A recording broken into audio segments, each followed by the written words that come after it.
आज हामी final account को क्वेसन गर्दैछौँ 12 क्लासको 2076 GI set B question number 14 र यो क्वेसन धेरैजनाले सोध्नु भएको थियो। जहिले पनि क्वेसन स्टार्ट गर्दाखेरि एडिसनलबाट स्टार्ट गर्नु होला। सुरुमा एडिसनल दिएको छ डिप्रिसिएसन अन मेसिनरी 10%, मेसिनरीमा गएर टिक लगाउनुस् मेसिनरी।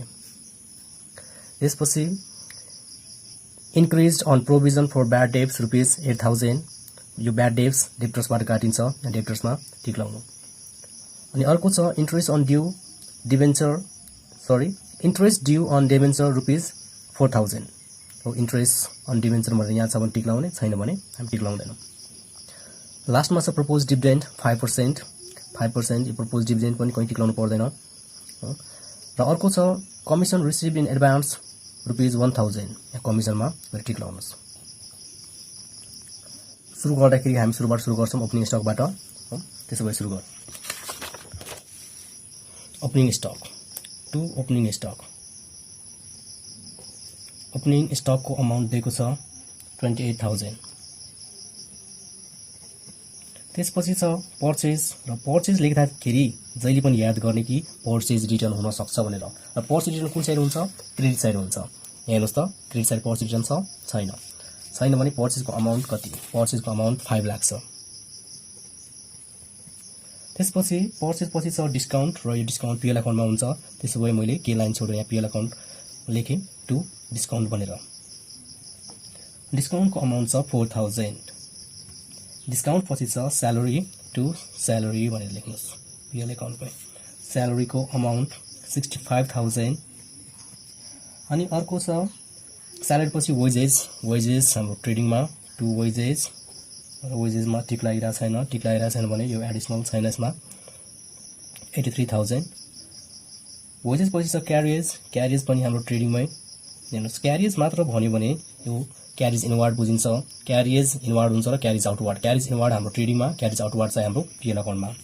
अनि क्यारिज मात्र दिएको छ भने त्यसलाई इनवार्ड भनिन्छ, इनवार्ड बुझिन्छ। र यसको अमाउन्ट 16000। क्यारेज पछि छ डेप्टर्समा टिक लागिरहेको छ। क्यारेज पछि छ डेप्टर्सको अमाउन्ट छ 80000। र यसको एडिसनल के भनेको छ त यहाँ हेर्नुहोस् है। यसको एडिसनल भनेको छ increase on provision for bad debts rupees 8000 भनेपछि ब्याड डेब्ट्स 8000 रहेछ। लेस गर्ने bad debts, provision for bad debts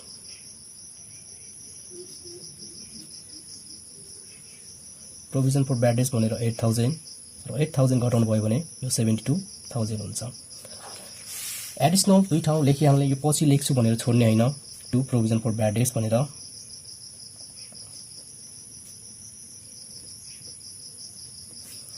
amount 8000। Provision for bad debts पछि एडिसनल थियो। अनि डेप्टर्स पछि हाम्रो बिल्डिङ छ, र बिल्डिङ फिक्स एसेट्स। बिल्डिङको अमाउन्ट 5 लाख। बिल्डिङ पछि मेसिनरी, र मेसिनरीमा एडिसनल छ। Machinery amount 2,20,000। एडिसनलमा डिप्रिसिएसन छ, र डिप्रिसिएसन भने 10% भनेको छ। त्यसो भए घटाउने, लेस गर्ने डिप्रिसिएसन 10% भनेको 10% घटाउनु भयो भने 22,000, र 2,20,000मा 22,000 घटाउनु भयो भने 1,98,000। एडिसनल दुई ठाउँमा टु डिप्रिसिएसन अन मेसिनरी भनेर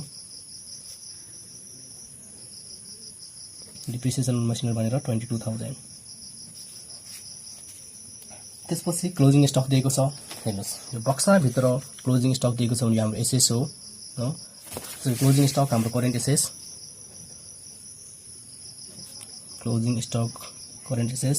अमाउन्ट दिएको छ 40,000। क्लोजिङ स्टक पछि क्यास पनि हाम्रो करेन्ट एसेस नै हो। क्यासको अमाउन्ट 6000। हेर्नुहोस् क्यास पछि लास्टमा रिटर्न इनवार्ड दिएको छ। यो रिटर्न इनवार्ड भनेको सेल्स रिटर्न हो। डेबिट साइड हाम्रो सेल्स रिटर्न हुन्छ, क्रेडिट साइड हाम्रो पर्चेज रिटर्न हुन्छ। सो भयो सेल्सबाट घटाउने हो। अब सेल्स कति छ अहिले मलाई थाहा छैन है, तर मलाई यहाँ रिटर्न त थाहा छ नि होइन। यो रिटर्न सेल्स रिटर्न, यो रिटर्न भनेको सेल्स रिटर्न, र सेल्स रिटर्न 2000 रहेछ। अब क्रेडिट साइडको पालो, हामी क्रेडिट साइड पनि हामी सुरुदेखि जान्छौँ होइन। सेयर क्यापिटल 4 लाख दिएको छ। Share capital 4 lakh share capital 4 lakh. त्यसपछि 10% डिबेन्चर दिएको छ। यो 10% डिबेन्चर हाम्रो सेक्युर अनसेक्युर लोनमा अमाउन्ट 80,000। त्यसपछि पिएल एकाउन्ट छ। पिएल एकाउन्ट हाम्रो पिएल एप्रोप्रिएसनमा बाई ब्यालेन्स बिबाडी भनेर अमाउन्ट 72,000। त्यसपछि पिएल एकाउन्ट पछि कमिसन छ र कमिसनमा टिक लागिरहेछ। कमिसन हाम्रो क्रेडिट साइडमा पिएल क्रेडिट साइडमा बाई कमिसन भनेर कमिसनको अमाउन्ट 10,000 छ। एडिसनल छ कमिसन रिसिभ इन एडभान्स ₹1,000 भनेर कमिसन पहिले आएको लेस हुन्छ। एडभान्स कमिसन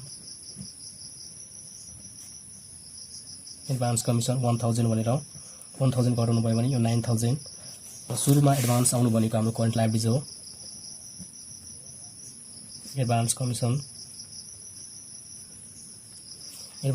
भनेर 1,000। प्रोभिजन फर ब्याड डेट्स 4,000 हाम्रो पिएल एकाउन्टमा by provision for bad date.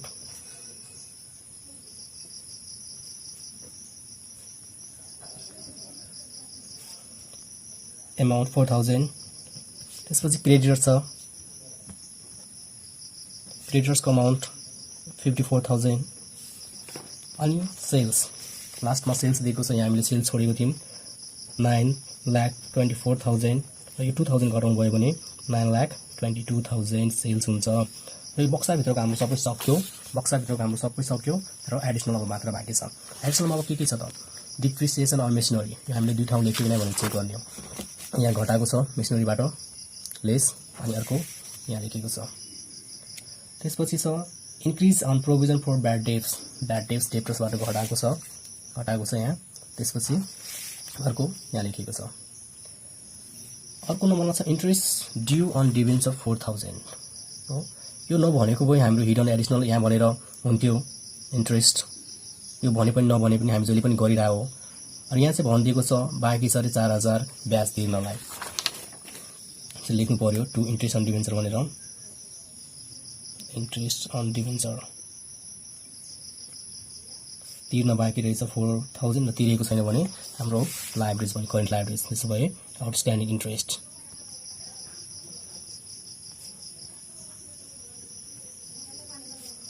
4,000।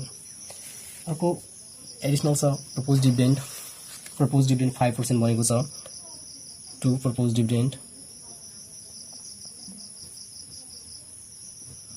Propose dividend 5% हाम्रो सेयर क्यापिटल हामीले यहाँ मिस्टेक लेखेको छ है। मिस्टेक 4 लाख हुनुपर्ने हो।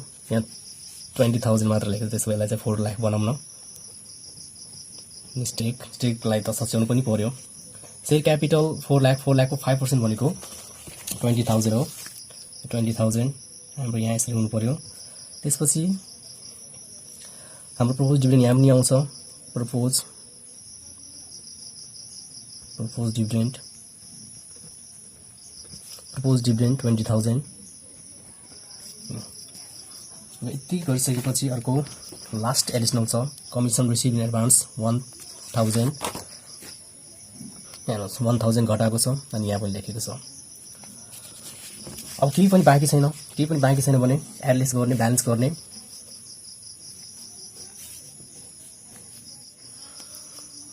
धेरै हाम्रो यही साइड छ 9,22,000 नपुगेको टु ग्रस प्रॉफिट C/D यहाँ नपुगेको 2,95,000 हो। यो हाम्रो यहाँ आउँछ बाई ग्रस प्रॉफिट B/D 2,95,000।